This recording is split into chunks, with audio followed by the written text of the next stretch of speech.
नमस्कार साथियों, नमस्कार मित्रों, यस रेलवे में आपका स्वागत है। आज हम चर्चा कर रहे हैं कि डेटा लॉगिंग और डेटा डिकोडिंग और लॉजिक एनालाइजर किन किन मॉडल में दिए हैं, किस में नहीं दिए हुए हैं। एग्जांपल में ले लेते हैं RS 232, IC2, LAN, ये सब के विषय में हम थोड़ा जान लेते हैं कि इसमें क्या क्या दिए हुए हैं, क्या नहीं दिए हुए हैं। सबसे पहले हम डेटा सेट को जानेंगे। ये सीरीज कौन सी है, सीरीज के विषय में, कि सीरीज में क्या दिया हुआ है उसके विषय में हम जानेंगे। अभी सबसे पहले आप देख रहे हैं कि डेटा सेट दिया हुआ है यूजर जो है कि data set MSO UPO 2000 series digital oscilloscope. इसी में हम चर्चा कर लेते हैं कि एनालॉग चैनल जो है कि 2000 सीरीज में एनालॉग चैनल बैंडविड्थ 200 मेगाहर्ट्ज से लेकर के 100 मेगाहर्ट्ज तक दिया। रियल टाइम सैम्पलिंग रेट की बात करें एनालॉग चैनल में 2 GS पर सेकेंड है। Real time sampling rate of digital channel 1 GS only MSO में मिलता है। नंबर ऑफ एनालॉग चैनल 2 और 4 मिलता है। Storage depth of H channel 56 MPTS। 16 digits channel storage depth 56 MPTS only MSO series में मिलता है। जिसको MSO रहेगा उसमें ये है। वेब फॉर्म जनरेटर के साथ में है। तो वेब फॉर्म कैप्चरिंग रेट की हम बात करें, capturing rate 10 lakh wave form पर सेकेंड है। और built in 50 megahertz dual channel function battery web form generator only MSO S series में। It support real time loading of oscilloscope screen data to battery web form generator. Output support board plot loop test and analysis function के साथ में दिया हुआ है। Hardware real time unlimited recording and analysis up to 1,20,000 from. Web from operation की बात करें, optional plus minus multiply divided digital filtering logic operation and advance option मिलता है। 4 million point instant FFT supporting frequency setting waterfall diagram M detection setting and mark measurement ETC। Auto measurement की बात करें तो auto measurement में 36 web from parameters दिए हुए हैं। Supporting parameter measurement will scanning multi scope supporting multi channel independent trigger and fluorescent display multiple channel independent 7 bits hardware frequency counter digital volt meter support multi channel independent AC और DC to RMS measurement. Rich trigger की बात करें, सबसे महत्वपूर्ण क्या होता है इसमें है रिच ट्रिगर फंक्शन। EDG दिया हुआ है जो कि ट्रिगर में पल्स दिया है, video slope run over amplitude pulse delay time out direction step hold NTH and pattern trigger are.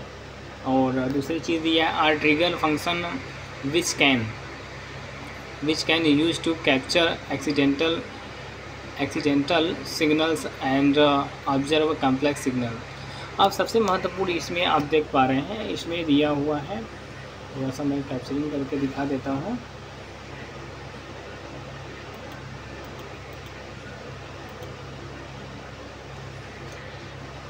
ये सबसे महत्वपूर्ण जिसके विषय हम चर्चा करने जा रहे हैं। सारे मॉडल में दिया रहता है, किसी में ऑप्शनल है। जिसमें ऑप्शनल शब्द लिखा होगा उसमें आपको लाइसेंस परचेज करना होता है। तो सबसे पहले मैं बता दूं कि आप देखें protocol trigger and decoding function optional इसमें दिया हुआ है। इसे सारे मॉडल्स में RS 232, IC2C, SPI, CAN FD, LAN, LIN, FlexRay. तो इसमें क्या होता है, आपको कोड को परचेज करना होता है। ये सब मॉडल में ultra phosphor super fluorescent display effect up to 256 levels up to grey display के साथ में 8 इंच से आपकी डिस्प्ले मिलती हैं। 800x480 capacitive touch and supporting various adjuster operation click side zoom edit and drop कर सकते हैं। रिच इंटरफेस के लिए जो कि आपको बैक साइड में USB होस्ट और USB devices LAN exit trigger AUX output and pass fail test AWG battery web form generator VGA and supporting SPI programmable instrument standard command support web exchange control के साथ में ये सब model में आपको मिलते हैं। अभी रहा है डेटा सेट के विषय में आपने देखा। आप देख पा रहे हैं किसमें क्या है। तो इस सीरीज़ के विषय में बता रहा हूँ आपको 2000 सीरीज़ के विषय में। तो 2000 सीरीज़ में ये सारी चीज़ें आपको अवेलेबल है और नहीं भी। तो सबसे महत्वपूर्ण चीज़ें आप देखिए, ऑर्डर इन्फॉर्मेशन में क्या क्या दिया हुआ है। जैसे MSO 2204S में जो चीज़ें मतलब आपको ऑर्डर करके ये मॉडल नंबर दिया है, ये आपका पूरा डेटा दिया हुआ है, कौन सा क्या चीज़ आपको मिलता है। तो इसमें हम थोड़ा सा चर्चा कर रहे हैं कि इसमें क्या नहीं। जैसे BNC कनेक्टर आपको मंगाना है तो आपका ये मॉडल दिया है LT UT L45 करके, तो BNC के लिए हो गया। अभी सबसे पहले महत्वपूर्ण है एडिशनल SO सीरीज़ में जो आपको अदर परचेज करना होता है। जैसे सीरीज बस ट्रिगर एंड डिकोड के लिए ऑप्शन MSO और UPO 2000 EMD and MSO UPO auto में, तो आपको ये जो चीज़ें आपको चाहिए आप फंक्शन उस तरीके से आप उसको अपने तरीके से परचेज करना होता है।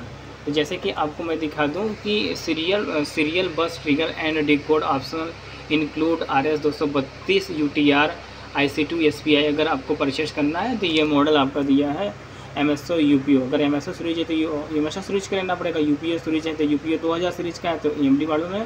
तो यानी अगर ये वाला आप मॉडल परचेज करते हैं, इस तरीके से आप परचेज करते हैं तो इसमें आपको मिलता है RS 232 और UART IC2 SPI। अगर सिर्फ आप जो है कि RS 232 या UART ट्रिगर एंड डिकोड करते हैं तो आपको ये मॉडल जो दिया हुआ है कम वाला, ये आपको परचेज करना होता है।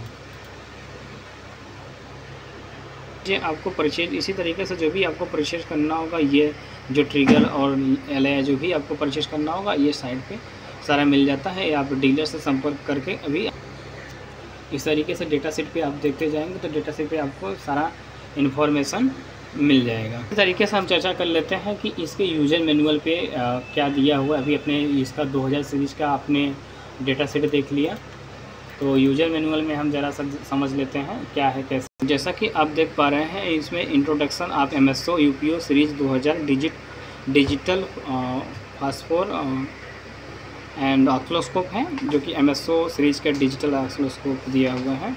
तो इसमें किसमें क्या है तो उसके लिए डिटेल आपको मिल जाएगा। मैं ज़रा सा चर्चा भी कर लेता हूँ। इसमें आपको देखने को मिल रहा होगा कि UPO 2102 में 2 चैनल में 100 मेगाहर्ट्ज़ में लॉजिक LA मतलब लॉजिक एनालाइजर ऑप्शनल में दिया हुआ है, और AWG का मतलब बैटरी वेवफॉर्म जनरेटर होता है, इसमें नहीं दिया हुआ है। UPO 2104 में 4 चैनल में 100 मेगाहर्ट्ज़ में लॉजिक एनालाइजर आपका ऑप्शनल में दिया हुआ है, जो कि परचेज करना होता है इसके लिए कोड, और वेवफॉर्म जनरेटर इसमें नहीं दिया हुआ। इसी तरीके से आपको UPO 2204 4 चैनल 200 मेगाहर्ट्ज़ में दिए हुए हैं, ये ऑप्शनल में है, और वेवफॉर्म जनरेटर नहीं दिया। MSO सीरीज़ में जो है तो आपको आगे बता देते हैं कि इसी तरीके से आपको जैसे ही MSO सीरीज़ में जाते हैं, MSO सीरीज़ में आपको डिजिटल चैनल और एनालॉग चैनल दोनों मिलता है। 2 चैनल में 100 मेगाहर्ट्ज़ में, जो कि लॉजिक एनालाइजर दिया हुआ है, यानी इसमें सपोर्टेड है, स्टैंडर्ड क्वालिटी का दिया हुआ है। फिर इसी तरीके से आप देख पाएंगे जैसे S सीरीज़ में हम आते हैं, MSO 2102S में आते हैं तो इसमें वेवफॉर्म जनरेटर भी दिया हुआ है, और 2 चैनल 100 मेगाहर्ट्ज़ और लॉजिक एनालाइजर और वेवफॉर्म जनरेटर भी दिया हो। इस तरीके से आपको डेटा देख करके आप समझ सकते हैं कि किस में क्या दिया है, आप वो करके अपना समझ जाइएगा।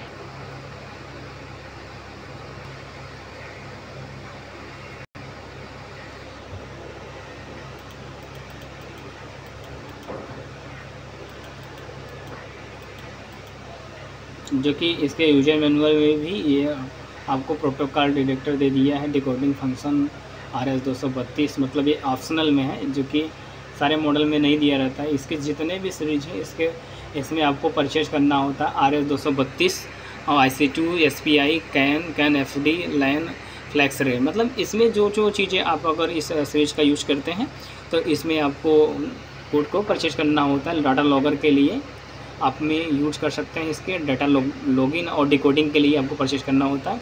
बाकी सब सीरीज आपको समझाई दिए हैं।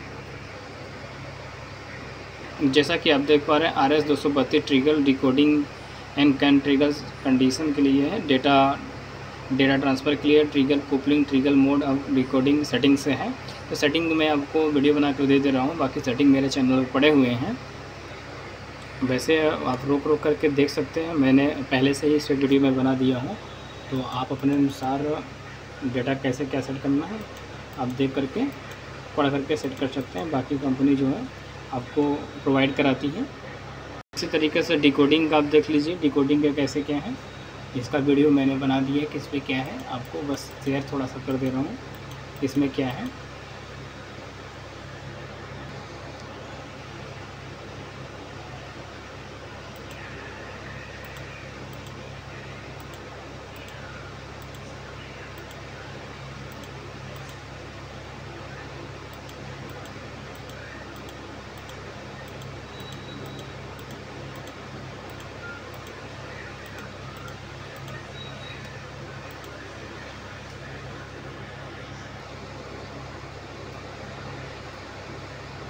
तो ये आप देख पा रहे हैं कि UPO 2102 है। 2102 में भी जो है कि इसमें RS 232 का ऑप्शन है, लेकिन ये ऑप्शनल में दिया हुआ है। इसमें जो है कि आपको कोड परचेज करना होता है। तो मैंने अभी जिसके विषय में चर्चा किया है, इसके डेटा सेट में जो कि मेंशन है, ऑलरेडी मेंशन दिया हुआ है कि मैं बता देता हूँ डेटा सेट का कंफर्म करके आपको। देखिए इसमें प्रोटोकॉल ट्रिगर, जो प्रोटोकॉल ट्रिगर की हम बात कर रहे हैं, तो आप देख पाएंगे कि इसके प्रोटोकॉल ट्रिगर की सेटिंग कैसे होती है, उसके विषय में ज़रा सा मैं आपको बता देता हूँ। अभी मैंने पावर ऑन किया है, तब तक मैं चर्चा कर लेता हूँ प्रोटोकॉल ट्रिगर के विषय में। एंड डिकोडिंग फंक्शन आप इसमें ऑप्शनल में दिए हुए हैं RS 232, IC2C, SPI, CAN FD, LAN, FlexRay. तो आपको कैसे सेटिंग करनी है उसके विषय में मैं ज़रा सा आपको निर्देशित कर देता हूँ। जैसा कि आप देख पा रहे हैं मेरा डिस्प्ले ऑन हो चुका है। तो सबसे पहले मैं यूटिलिटी बटन को हम सिस्टम बटन भी के नाम से भी जानते हैं। सिस्टम फंक्शन इसमें सारा सेटिंग से दिया होता है, जैसे कैलिब्रेशन, सिस्टम इन्फॉर्मेशन, लैंग्वेज। तो हमारा ये टच स्क्रीन वाला है, तो सीधा सीधा हम जा रहे हैं ऑल ऑप्शनल वाले पे। जिसमें ऑप्शनल दिया होगा उसमें इसमें मान के चलिए आपका सेटअप करना होता है, यानी परचेज कोड करना होगा। तो आगे आते हैं, हम अपडेट पे पहुंच गए हैं। हाँ, यहाँ पे आपको ऑप्शन दिख रहा होगा, थोड़ा सा जूम कर देते हैं। ऑप्शनल फीचर्स में फीचर्स सभी है इसमें, यानी RS 232, IC2, CP, SPI, CAN FD, can LAN, ये ऑप्शनल फीचर्स दिए हुए हैं इसमें। और 40 भी दिया हुआ है, तो इसमें आपको मैंने क्लिक करके दिखा दिया। यहाँ पे UART, IC2, SPI, CAN FD, plus way barcode और लॉजिक एनालाइजर इसमें ऑप्शनल में सारे दिए हुए हैं। तो सबसे पहले क्या करना होता है, आपको कंपनी से कोड ख़रीदना होता है या परचेज करना होता है, जो कि सॉफ्टवेयर मिलता है, और USB के माध्यम से आपको यहाँ लगा करके आपको एक्टिव पर क्लिक करना होता है। तो यहाँ पर क्लिक करके UDIX not detected, UDIX detect कर देंगे तो ये आपका ले लेगा, फिर आपको रन कराना होगा। रन हो जाएगा तो फास्ट आपका एक्टिव दिखाएगा सारा चीज़। ठीक है, आप ऐसा कि देख पा रहे हैं जैसा कि इसमें इसी तरीके से मैं दिखा दे रहा हूँ कि इसकी एक सीरीज आती है, जो कि इसका यूजर मैनुअल दिया हुआ है मेरे पास। तो यूजर मैनुअल में MSO UPO सीरीज की जो 3000 ई सीरीज़ है, डिजिटल ऑसिलोस्कोप के विषय में बता रहा हूँ कि इसमें क्या डेटा लॉगर, IC2 या SPI दिया हुआ है कि नहीं दिया हुआ है, और कैन FD, रे, लॉजिक एनालाइजर। तो इसके डेटा सेट में मैं बता देता हूँ। ये है जो कि UPO MSO 3000 ई सीरीज़ है। तो इसमें जिसमें आपको ध्यान से देख लीजिए कि जिसमें आपको गोला दिख रहा है, यानी ये ऑप्शनल में दिया हुआ है जिस मॉडल में आपका होगा। जैसे बात करें हम तो MSO 3504E-S, तो इसमें क्या है, 4 चैनल 500 मेगाहर्ट्ज़ और लॉजिक एनालाइजर ब्लैक कलर से डिनोट है, यानी कि इसमें आप जो एक स्टैंडर्ड दिया हुआ है। और जिसमें आपका कट का निशान देख पाएंगे उसमें नहीं दिया रहता है। तो इसमें MSO 3504E-S में आपका दिया है, वेवफॉर्म जनरेटर भी दिया हुआ है, और इसमें लॉजिक एनालाइजर भी दिया हुआ है। बाकी आप अपने अनुसार मिला लीजिएगा किसमें क्या दिया है। इस तरीके से मैं दूसरे फीचर्स की बात कर ले रहा हूँ, इसमें क्या फीचर्स हैं आप अपने अनुसार देख लीजिएगा। मेन बातें हम करते हैं, क्योंकि वेव फ्रॉम ऑपरेशन में add, subtract, multiply, divided, digital filter, यानी ये सीरीज में डिजिटल लॉजिक और ऑपरेशनल एंड एडवांस ऑपरेशन दिया है। FFT mode, supported frequency, wave curve detecting ये है, और बाकी सबसे अलग तो बनाता है ये इसको। हाँ, मेन चीज़ें हैं multiple peripheral interface, USB devices, line trigger, ये भी दिया है आपका यहाँ पे। ये चीज़ें मेन सबसे ज़्यादा बात होती है इस चीज़ों के लिए जहाँ पे डॉटर लॉगर के, तो इसमें जो है प्रोटोकॉल ट्रिगर डिकोडिंग ऑप्शनल में दिए हुए हैं। यानी इस मॉडल में भी RS-232 ICI SPI CAN FD लैन और फ्लैक्स रे ऑप्शनल में दिए हुए। ये सिस्टम सेटिंग यानी यूटिलिटी बटन में इसको आपका सारा फीचर्स दिया रहता है। तो मैंने इसके पहले भी वीडियो एक बना दिया है, इसलिए मैं ज़्यादा चर्चा नहीं करूँगा।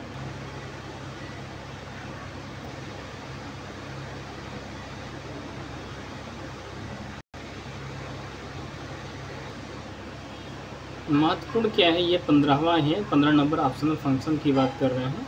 तो इसके विषय में ज़रा सा मैं इसमें देखिए एक्टिवेशन के लिए आपका दिया हुआ इस तरीके से फिगर बन के आएंगे। जब आपका एक्टिव हो जाएगा तो इस तरीके से आपको देखिए लाइव इसमें दिखा दिया था पहले ही, एक मेरे पास सीरीज पड़ी हुई है। तो जो कि यूटिलिटी बटन पे जाइएगा, मान के चलिए कर्सर पर जरा हम फिर से बैक कर देते हैं। सबसे पहले हम यूटिलिटी बटन यानी सिस्टम बटन को, हम सिस्टम फंक्शन को हम करेंगे। फिर इसके बाद में इसके ट्रैक के माध्यम से अपडेट आ गया। तो आपको ऑप्शनल जो फीचर्स है इसमें जा कर के हमको पेन ड्राइव के माध्यम से अपलोड करना होता है। फिर जो है कि एक्टिव कोड हो जाता है, जो कि 155 घंटे के लिए जो कि आपका ट्रायल रहता है, उसके बाद आप अपने तरीके से कर सकते हैं। जो कि परचेज करना होता है, ये कंपनी के माध्यम से परचेज करते हैं। आप जिस डीलर से लिए रहेंगे उससे आप फ़ोन करके यानी उससे बात करके वही आपको अवेलेबल भी करा देगा।